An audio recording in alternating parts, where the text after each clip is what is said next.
Luqmon Hakim juda saxovatli inson edi. U so'ragan kishiga qarz berib, uni yozib qo'ymas, qaytarishini talab ham qilmas edi. Bir kishi buni bilib faqat yeyish niyatida Luqmon Hakimdan 1000 oltin oldi. Yo'lda dam olish uchun to'xtab, pulni qizil rangli matoga o'rab qo'ydi. Shu payt bir qush uni go'sht deb o'ylab olib qochdi. U qush Luqmonning uyi ustidan uchib o'tayotganda oltinni tumshug'idan tushirib yubordi. Luqmon Hakim esa o'zi bergan oltinlarni tanib olib qo'ydi. O'sha odam yana shu razil niyat bilan 1000 oltin oldi. Bu gal anhordan kechib o'tayotganda suv olib ketdi va anhor Luqmonning uyi yonidan o'tar edi. Luqmon bu safar ham oltinni tanib olib qo'ydi. 3-chi marta ham qaytarmaslik niyati bilan 1000 oltin oldi. Lekin buni ham bir sabab bilan yo'qotdi. 4-chi marta esa u nihoyat savdo sotiq bilan shug'ullanib, foyda ko'rish va Luqmon Hakimga 4000 oltin qilib qaytarish niyati bilan 1000 oltin so'radi. Bu safar u foyda ko'rdi va Luqmonga 4000 oltin olib keldi. Luqmon Hakim esa 1000 oltinni olib qolgan 3000 oltinni qaytarib berdi. Azizlar, bu hikoyadan shunday xulosa qilamizki, har kim o'z niyatiga yarashasini olaveradi. Odamlarga suv tashigan podshoh. Bani Isroilda bir obid kishi bor edi. Uning jundan to'qilgan jubbasi va odamlarga suv tashiydigan meshidan boshqa hech narsasi yo'q edi. O'limi yaqinlashgach, u shogirdlariga shunday dedi: Bu dunyoda ustimdagi jubba bilan ertangi kun, qiyomat kuniga o'zim bilan olib keta olmaydigan meshimni qoldirib ketyapman.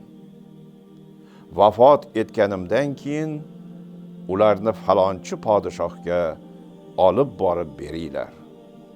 U dunyosiga qo'shib, buni ham ortib olsin. Obid vafot etgach, uning so'zlarini podshohga yetkazishibdi. Podshoh ta'sirotga tushib shunday debdi: Bu obid shu birgina kiyim bilan meshni u dunyoga ko'tarib keta olmabdi. Men esa shuncha mol dunyo to'plabman. Shu payt meshkobning gapidan qattiq ta'sirlanib, uning jubbasini kiydi. Meshni oldi-da, podshohlikdan voz kechib, bir umr odamlarga suv tashib yurdi. Uylanganimdan 3 yil o'tib farzandli bo'ldi. Darhol bola tarbiyasiga oid kitob, risolalar sotib olib, rafiqam bilan o'tirib, ota-onamiz bizga bergan o'git va pandlarni eslaydigan bo'ldik. Bola ulg'ayarkan, unga kundalik odoblar va axloq qoidalarini o'rgata boshladik. Taomni o'ng qo'lingda ye. Yotib ovqat yema. O'zingdan kattaga salom ber.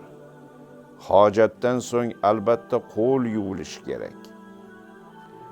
Kunlarning birida bozordan non sotib olib, uyga piyodalab keta boshladik.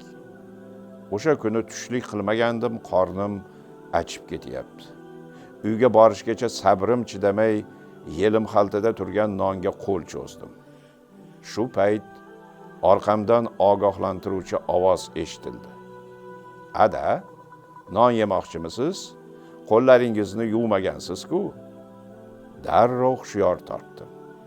Axir hozir nonni ushatib olsam, bu harakatim bolamga ovqat yeyishdan oldin qo'l yuvish kerak degan tarbiyamni yo'qqa chiqarishi mumkin edi.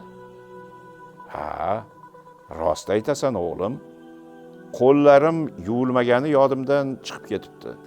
Eslatganing uchun rahmat. Nonni uyda qo'llarni yuvib, keyin yeymiz. Ayolim bilan shu haqda eslashib kulishdik. Shunda onasi bir gapni aytib qoldi. Sizning har bir xatti-harakatingiz o'g'lingizni kuzatuvi ostida. U sizga taqlid qiladi. Iltimos, ehtiyot bo'ling.